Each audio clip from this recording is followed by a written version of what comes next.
Ever feel like you're sprinting on that hamster wheel of productivity? Oh, tell me about it. You're doing all the things right. Yeah. But are you getting anywhere extraordinary? That's the question, isn't it? And that's what we're diving into today. The One Thing by Gary Keller.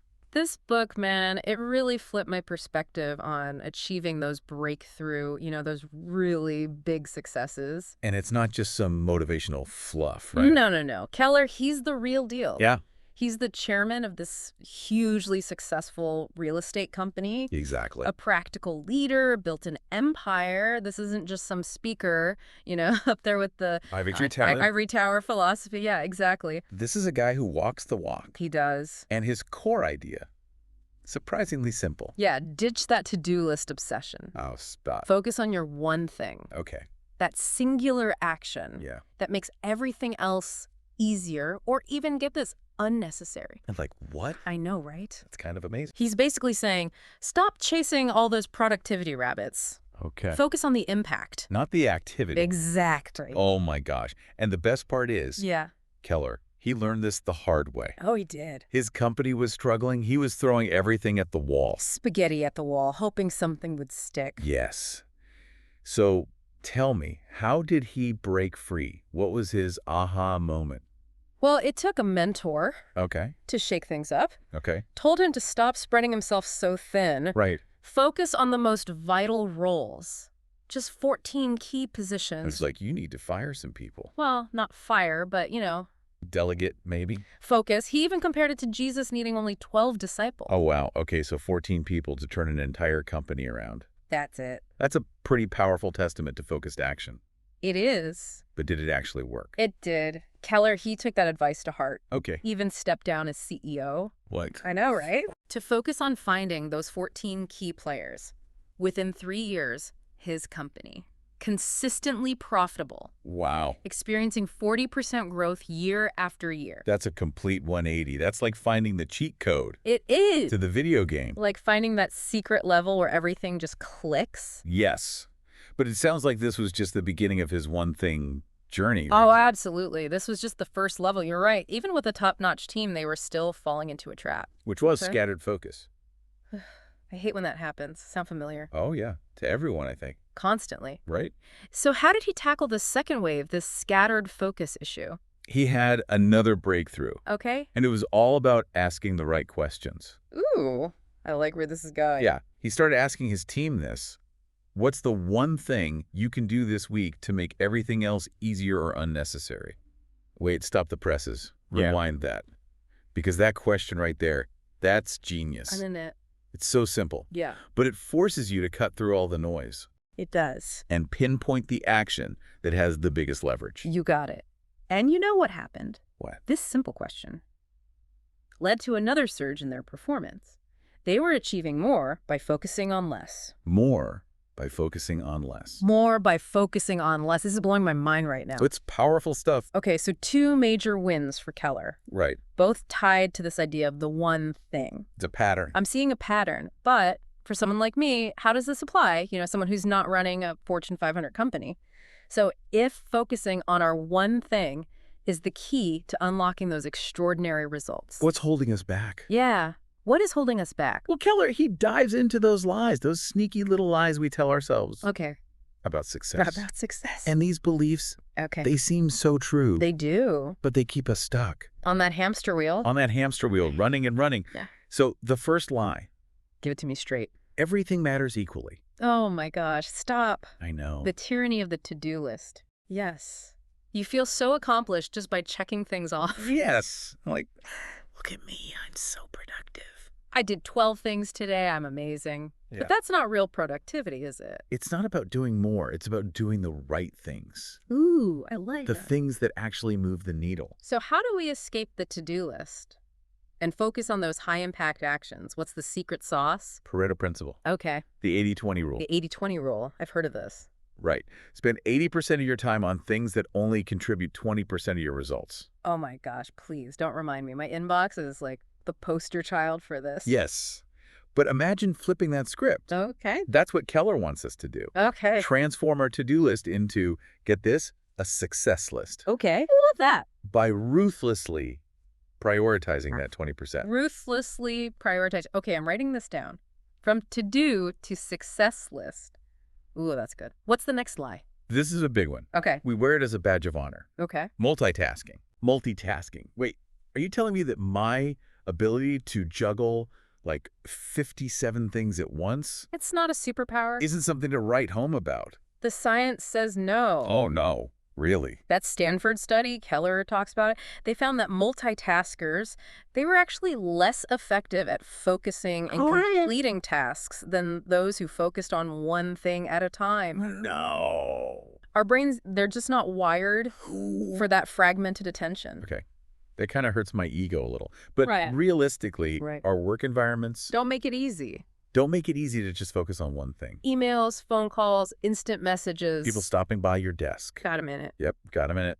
Yeah. It's like we're all stuck in this perpetual state of partial attention. Yes. And every time you switch tasks, What? there's a hidden cost. Oh, no. A hidden cost? Like what? For complex tasks, it can take you twice as long to get back on track after an interruption. So not only are you less effective when you multitask, you're also wasting time. Wasting energy? Wasting focus? Multitasking, it's not a superpower. It's a productivity killer. Exactly. I'm starting to get a little stressed just thinking about all this. All right. And that brings us to lie number 3. Okay, hit me. Willpower, Yeah. discipline, unlimited resources. Oh, no. this one I struggle with. I'm constantly like beating myself up. Why don't I have more willpower? But here's the thing. Willpower, it's like a muscle. It gets tired. It gets tired. You can't just summon it on demand. One study found that using willpower depletes your blood glucose levels. So there's an actual physical effect. There is. You are not just being lazy. I always thought it was just me. Like, what's wrong with me? Why can't I just have more willpower? You only have so much. Okay. Each day, we have to manage it strategically. Manage it. Don't just use it like willy-nilly. Exactly. Just like your budget. Yeah. And discipline. Discipline. Similar. Not some innate quality. It's a skill Okay. developed through consistent training. Consistent training. So you're saying I need to like train my discipline muscle. Yes. Like building a habit. Okay. One study found it takes an average of 66 days 66 days just to form a habit. to form a new habit.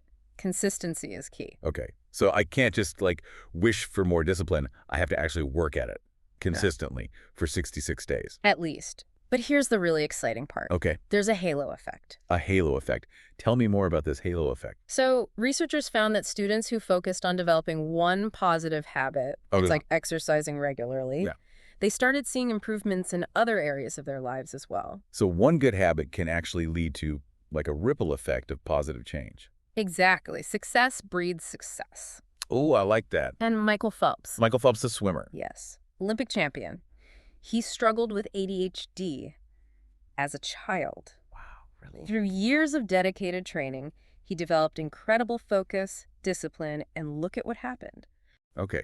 So we've busted some myths about success, talked about this importance of the one thing. But how do we actually identify what that one thing is for ourselves? Like, how do we find it? Okay, so we've busted some myths about success and talked about this importance of the one thing. But how do we actually identify what that one thing is for ourselves? Like, how do we find it? Well, Keller, he provides us with a really powerful tool to guide us. Okay. He calls it the focusing question. Ooh, I like a good question. Hit me with it. It's pretty simple, actually. What's the one thing I can do such that by doing it, everything else will become easier or unnecessary? Okay, that's already making my brain like Right. tingle a little bit. Break that down for me. What's so powerful about that question? It helps you cut through all the noise and pinpoint that action, right, that has the biggest impact. It's not, what are the top 3 things I can do? Right. Or, what are the 5 things? It's what's the one thing? It's all about that laser focus. Laser focus. And then, it goes on to say, such that by doing it, Yes, that sets a high bar. it does. This isn't just any action. It has to be something that creates real, tangible results. It's got to make a difference. It has to. It's like that domino effect, right? You knock over that one domino and it sets off this like chain reaction. Exactly. You knock down that one thing, and it creates a cascade of positive outcomes. And remember how Keller transformed his company? Yeah. With a simple question. Yeah. That same question can unlock incredible potential in your own life. Mhm. But here's the thing. You need to apply the focusing question at different time scales. Okay, so like, what does that look like? Start big picture. What's the one thing you can do in the next 5 years to achieve like your biggest goal? Okay, 5 years, that feels big, but I like it. Right. And then zoom in a little closer. What's the one thing this year that'll get you closer to that 5-year vision? And then break it down even further this month, this week, today. Oh, wow. Okay. So you're connecting those big, audacious goals to your daily actions. So suddenly those small steps, they feel more significant. Exactly. Because they're all part of a bigger plan. And, don't get bogged down thinking your one thing has to be this grand, life-altering thing. Right. Sometimes the most impactful actions are surprisingly simple. Okay, give me an example. Simple yet powerful. Keller talks about Jerry Seinfeld, Oh, yeah. the comedian, his one thing, writing one joke every single day, Okay. no matter what. Simple, Yeah. right? Yeah, that sounds pretty simple. But the impact of that consistency over time is undeniable. It's like that saying, a journey of 1,000 miles begins with a single step. Exactly. It's about consistent action, even in small increments, right? Oh. Driven by a clear understanding of your one thing. Oh my gosh. This has been eye-opening. It's powerful stuff. It feels counterintuitive. In a world that tells us to do more, be more, achieve more, it's like, no, actually simplify, prioritize. Work smarter, not harder. Yes. Focus on the thing that actually makes the biggest difference. That's it. This has been such an insightful deep dive. Thank you so much for taking the time to break this down with me. My pleasure. And for you listening, here's a final thought to ponder. If you could only focus on one thing today that would have the biggest positive impact on your life, what would it be? Think about it, and let's make it happen. Until next time, keep diving deep.